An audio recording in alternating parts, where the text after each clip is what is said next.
తిరుమల ప్రసాదంపై రాజకీయం చేశారంటూ సిపిఐ నేత నారాయణ మండిపడ్డారు. లడ్డూ ప్రసాదం విషయంలో కల్తీ జరిగిన మాట వాస్తవమేనని, దోషులను ఖచ్చితంగా శిక్షించకుండా రాజకీయ పబ్బం కోసం ఇరు పార్టీలు పోటీ పడుతున్నాయని చెప్పి విమర్శించారు.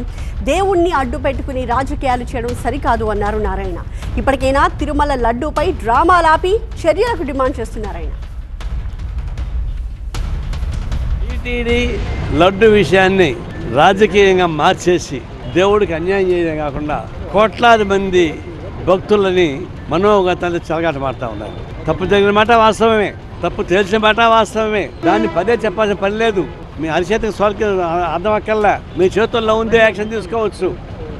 మళ్ళా దాన్ని వన్ మ్యాన్ కమిషన్ పెట్టి అసెంబ్లీలో చర్చ పెట్టి మీరు రాజకీయంగా ఒకరినొకరు మీ పబ్బం కల్పించుకోవడానికి, మీ రాజకీయ ఉద్దేశాన్ని నెరవేర్చుకోవడానికి అటు వైఎస్ఆర్ పార్టీ ఇటు టీడీపీ రెండు కూడా పోటీ పడుతూ ఉన్నాయి. ఇది మంచిది కాదు.